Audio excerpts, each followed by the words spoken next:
days, and then after that, we just perfected it. But after 12 days, we had good safety here. After 1 month, it's like, it's really amazing. And by the way, restaurants are booming. Restaurants are opening up. The big problem we have, you can't get into a restaurant in D.C. anymore. So they're opening up. It's a beautiful thing to see. It's called safety. It's called law enforcement and letting them do their job. And that's why I said last month that I have directed the Attorney General and the Department of Homeland Security to confront the very real threat of left-wing terrorism in our country. It's a real threat. Not when you confront it, it's not, because they're not brave people. In fact, they're cowards. When you confront them, they immediately fold. You have to see them fold. You have to see them crying. They fold. But it includes dismantling the networks that fund them and finance them, and we're finding out who those networks are. We already know quite a few of them.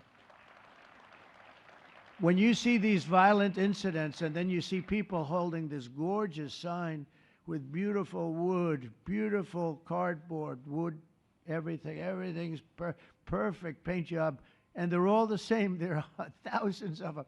You know that they weren't made in the basement out of love. They were made by anarchists, and in some cases wealthy. I'll probably find some of my nice friends that are up there being so nice to me, especially lately. They're being very nice. But it surprises you who they may be, and you almost wonder why would they do it?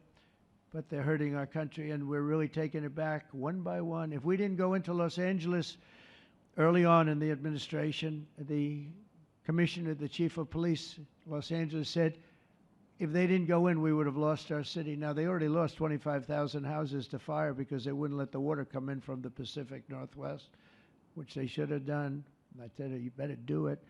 They didn't do it, and we had 25,000 homes where they had no water in their sprinklers, they had no water in the fire hydrants. It would have been a different kind of a thing if they did what they were supposed to do. We had to break in. We broke in and had the water come down. They actually, they said for the environment, it's great. They lost 25,000 houses. It's incredible. But the commissioner said without the federal government and President Trump's intervention, we would have lost the entire city. And we have the Olympics going there soon. I got the Olympics. We have the Olympics. We have the World Cup. And we have, most importantly, we have the 250th anniversary of our country. That's going to be most important. And all of these things are happening. And we're going to have safe cities. We're going to have very, very safe cities. So 1 month after Charlie's death, we still feel the terrible shock and the pain of his loss like just about nobody I can think of. Charlie Kirk was one of a kind. He was unstoppable. And he really was. Boy, when he had an idea in his head, oh, he would call me, sir, please, you haven't done it yet. I said, Charlie, relax. Just relax. He didn't relax. He'd call me the next day again. It got it done. But he was like indomitable and always will be. He's really irreplaceable. Nobody can replace him. But they're going to do great. But you can't replace that kind of person and that kind of talent, frankly. The word talent is an important word, but that kind of talent. So we hold his memory in our hearts forever. Every single day of this administration, we will continue to carry out the mission for which he lived, and he really did. He lived for this country. He lived for his wife and his family, but he lived for this country too. In Charlie's honor, we will continue like we have been to fight, fight, fight, and to win, win, win. We're going to win so much.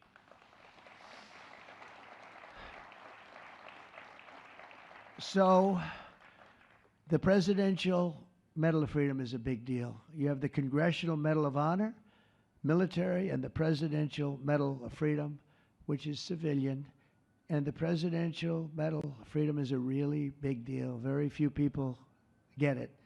Very few people, frankly, qualify. It's a decision of the president, but it's a qualification that's a very hard one to get. And I would like to ask, if I might, the military aide to read Charles James Kirk's citation for the Presidential Medal of Freedom. Thank you very much. Thank you.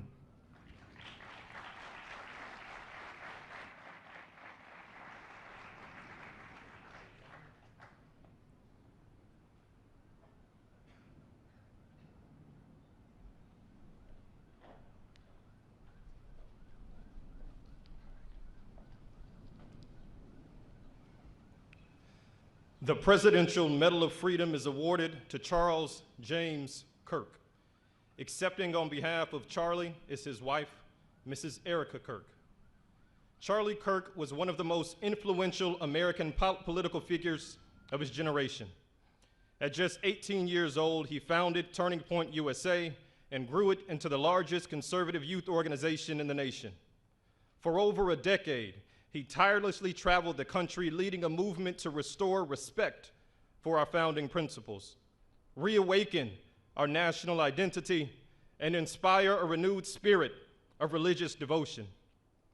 He was one of the great debaters and communicators of his time. Despite receiving repeated threats, he remained undeterred and modeled courage, logic, humor, and grace to the next generation.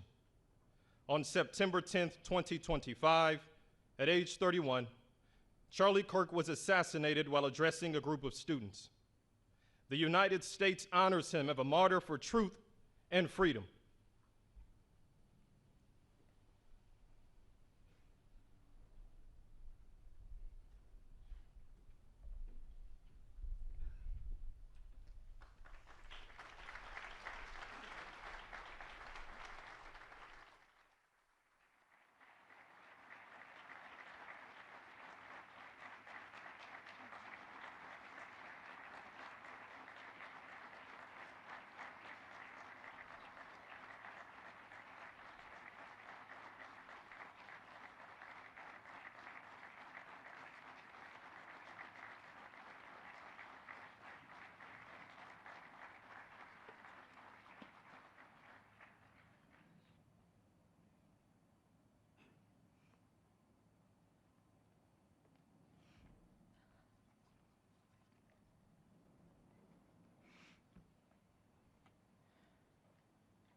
Thank you, Mr. President, for honoring my husband in such a profound and meaningful way. And thank you for making this event a priority amid the peace process in the Middle East. Thank you. Very grateful. Charlie always admired your commitment to freedom, and that's something that both of you shared. So thank you. Your support of our family and the work that Charlie devoted his life to will be something I cherish forever, so thank you. To our gracious First Lady in her office for making this event possible, thank you as well. It's beautiful. To Vice President and the lovely Usha fans, your friendship has been an unbelievable encouragement. Thank you. And to all our friends and family that are here and watching from all around the world, thank you for loving us. Thank you for praying for us and for believing in what Charlie believed in. And to our Turning Point USA staff and the Charlie Kirk Show staff, we love you more than you could ever know. And to the Turning Point USA chapters that are watching all across America right now, you are the heartbeat of this future and of this movement. Everything that Charlie built, you guys are the legacy holders of that. You are living proof that his mission did not die with him. It lives through you. And Charlie always said the next generation will decide whether freedom endures. And because of you, I know that freedom will endure. It will. And today we're gathered not only to celebrate Charlie's birthday, but to honor a truth that he gave his entire life to defend, and that's freedom. The very existence of the Presidential Medal of Freedom reminds us that the national interest of the United States has always been freedom. Our founders etched it into the preamble of our Constitution, and those words are not relics on parchment. They are a living covenant. The blessings of liberty are not man's invention, they are God's endowment. Charlie lived for those blessings, not as abstract words, but as sacred promises. He used to love to journal about this topic all the time, and with such a heart postured of gratitude. And he believed that liberty was both a right and a responsibility. And he used to say, freedom is the ability to do what is right without fear. And that's how he lived. He was free from fear. He was free from compromise, free from anything that could enslave his soul. His name, Charles, literally means free man. And that's exactly who my husband was. He was a free man. And from the time I met him, sitting across from him, being interviewed on politics and philosophy and theology, anything that Charlie loved, any topic he loved, and I just saw the fire in his soul, and there was this divine restlessness within him that came from knowing God placed him on this earth to protect something very, very sacred for all of us. And he never stopped fighting for people to experience freedom. He didn't. Charlie often said that without God, freedom becomes chaos. And he believed liberty could only survive when anchored to truth. And I remember in one of his speeches, he told the audience that the opposite of liberty isn't law. He said it's captivity. And that the freest people in the world are those whose hearts belong to Christ. But what's so powerful is that Charlie had the ability to communicate so brilliantly across all generations. And he reminded us that in a world that tells us freedom is doing whatever you want to do, the real freedom is the power to live freely and to do what is right. And in one of his journal entries, he wrote that he wanted everyone to know that you can't have liberty without moral responsibility. Freedom divorced from faith eventually just destroys itself. And what's so fascinating about all of this is looking back these past 12 years of Turning Point USA and his mission, there's almost this veil of sacredness. Because what I realize is that while he was building an organization, he was also building a movement. One that called people back to God, back to truth, and a movement that was filled with courage. And ironically, for a man who impacted millions, Charlie never desired to be the center of attention. He just wasn't. My husband was not a man of extravagance. He loved simple but deeply meaningful things, truly. He loved his late night walks. He loved buying more books than he could ever read because he felt there was no such thing as a book budget. And he loved being able to read to our kids the same bedtime story on repeat because he knew it was their favorite. But to him, that was special. And he loved to sit in the sun on a Saturday morning with his cup of decaf coffee, and his phone was off because he was honoring the Sabbath. And for him, it was that moment to catch his breath and just be in peace because he was unreachable at the moment. And he preferred quiet birthdays. But that never stopped me from telling him. I told him every single year, I said, baby, I love your birthday. I said, because it's the day that God knew the world couldn't go another day without you.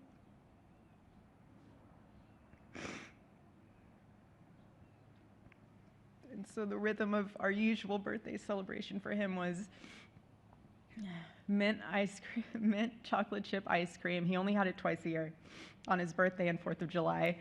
It's just, and then after that, it was back to work as usual, but last year his one birthday wish was to see the Oregon Ducks play the Ohio State, and they won. Oregon won that night, and it was by far one of the most memorable nights of his birthday experience of his life until today.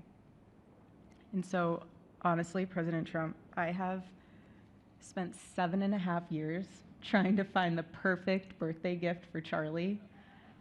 And it's so difficult. And those of you that have spouses or loved ones, you know how difficult it is sometimes to buy a gift for someone that you love, because he wasn't a materialistic man, so that also did not help.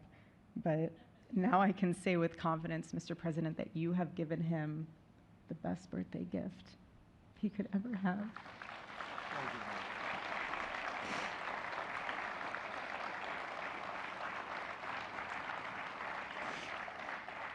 It's such an honor and the recognition of a life lived for defending freedom. And that's what Charlie fought for until his last breath. And it was written across his chest in those final moments on one of his simple t-shirts that always carried a message, and this one bearing a single word, freedom. That was the banner over his life, and that shirt was a declaration. The same declaration he made in every speech, every campus visit, every time he shared the gospel at a church, every sleepless night that he would spend praying for the youth of this nation and planning for the future of our country, and just impressing upon them that when we defend liberty, we defend the soul of our nation. My husband never told anyone what to say. He never did. He never told anyone what to say. He would just encourage them to think. He would encourage them to think outside of the traditional political labels. He would want them to think in a way that was anchored in wisdom and truth. But he would never tell anyone what to say. Charlie wasn't content to simply admire freedom. He wanted to multiply it. He wanted to multiply freedom. He wanted young people to taste it and to understand it and defend it. He wanted them to see that liberty isn't self-indulgence, it's self-governance under God. He wanted them to see that. And every day I'd see him getting ready for work. He'd put on his cross necklace, he'd put his ring on his finger. And the boldness in his demeanor was always fearlessness. He wasn't afraid. He was never afraid.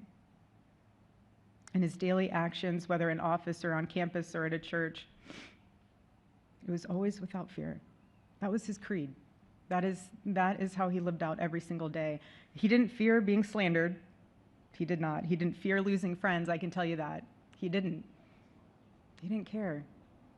He stood for truth and stood for freedom, and he did not, everything else was just noise to him. And it's because his confidence in Christ was absolute. That's why. There was no limit to what he would have sacrificed to defend freedom for all. And if the moment had come, he probably would have run for president, but not out of ambition.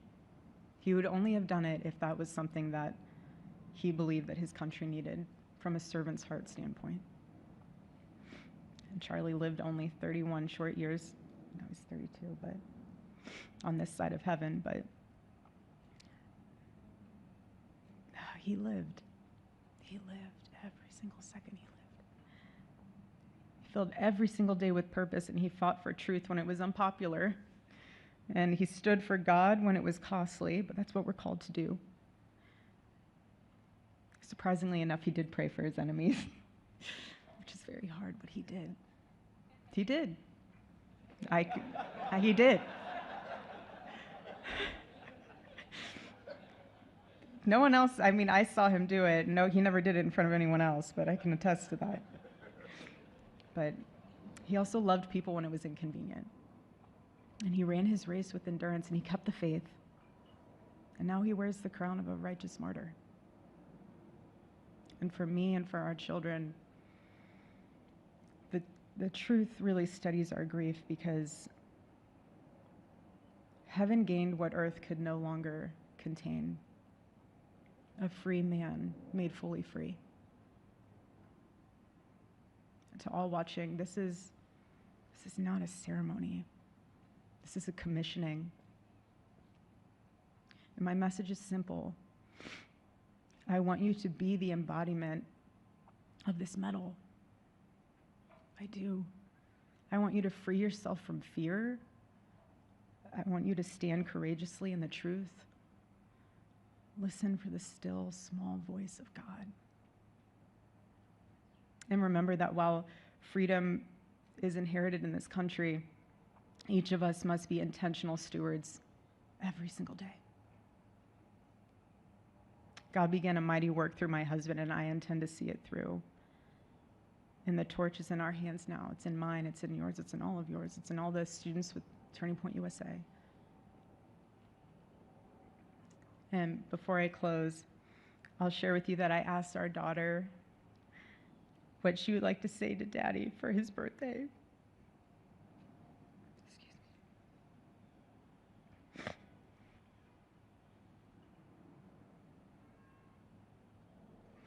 She said, "Happy birthday, Daddy. I want to give you a stuffed animal.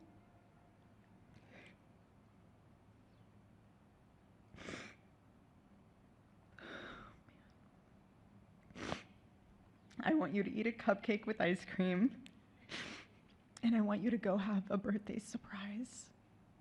I love you," is what she said. And while our son is precious, he can't yet speak, in classic Kirk family fashion, his actions spoke louder than his words, and his gift to you, Charlie, and myself for that matter, was deciding to become the man of the house and be fully potty trained at 16 months.